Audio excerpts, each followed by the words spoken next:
y'all, hey. Maybe that'll be my tagline. Hey y'all, hey. Because I like that. Yeah, I'm about to go this way. Yeah. Okay. Hey y'all, hey. I am back in this vehicle again. So today,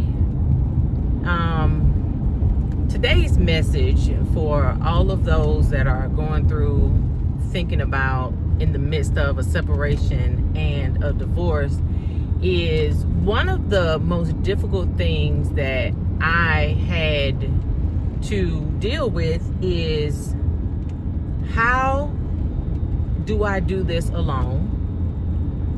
What do I do now that I'm not in the same household with this person, or, you know, in the same household with this person?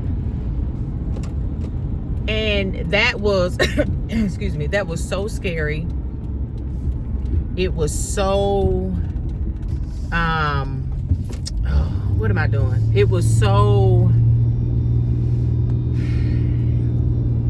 I cried a lot. Let me say that. I cried a lot. Like when I first moved out, once I got everything in the house unpacked and settled, and I had to figure out a new routine. You know, what time did we need to wake up to get the kids to school?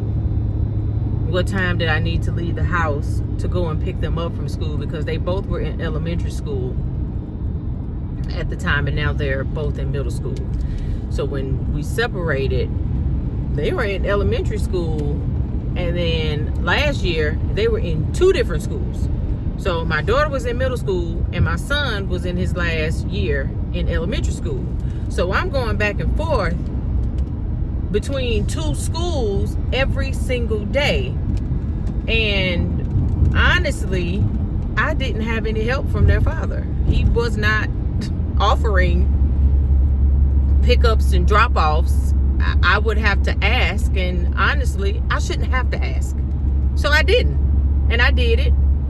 And he let me because that was less work that he had to do.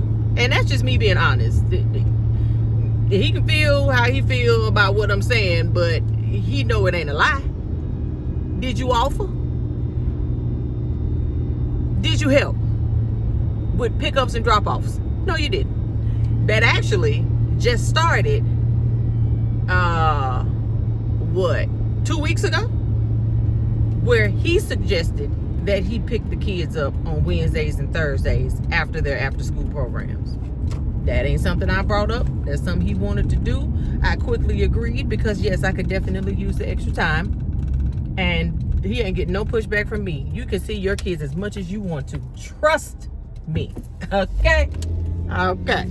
So anyway, so it's things like that that I had to adjust to. Decorating my house the way that I wanted to, choosing the colors that I wanted to, and not having to consider anyone else. The kids got to choose their room colors, their bed sheets, and, you know, things like that. I got to have, and I do still have, all the kitchen items that I want.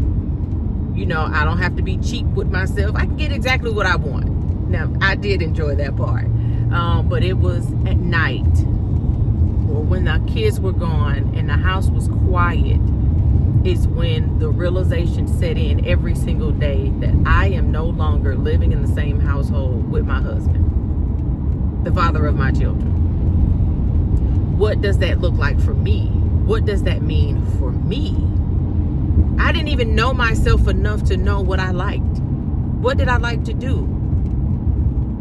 Like the first 6 months of being separated and the kids spending weekends with him, because they are with him 3 weekends and with me 1, and I have them during the week.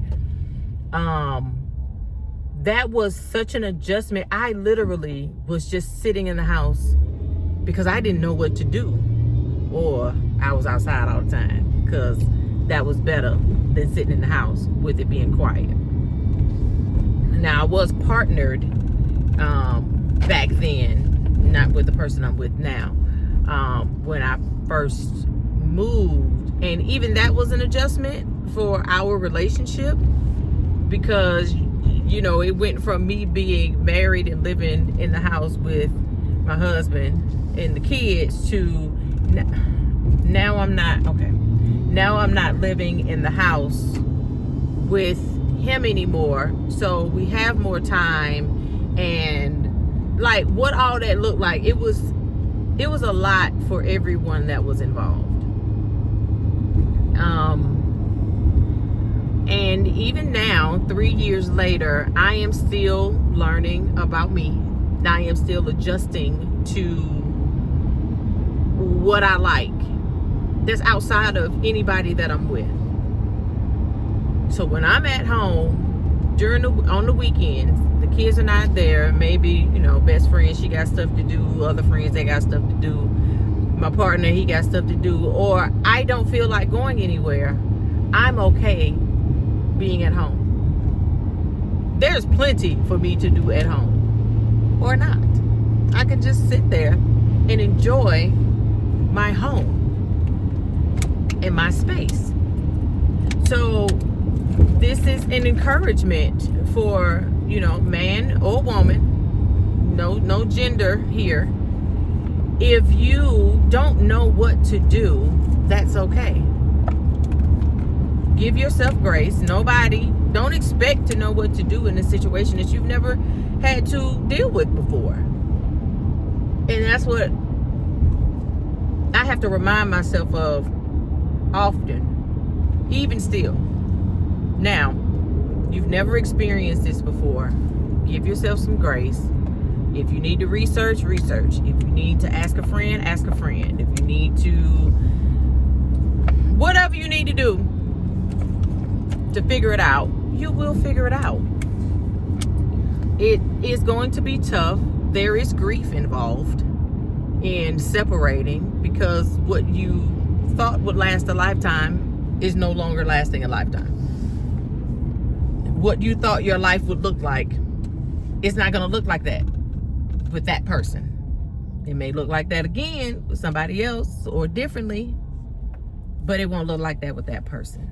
So again, give yourself some grace and mercy as you go through the process, because you will need it. And remember to keep a circle around you. If you have any questions, if you have any insight, if you want to vent in my comments, go for it. I'm here to support you in whatever way you need, through the internet spaces. And remember to give yourself grace.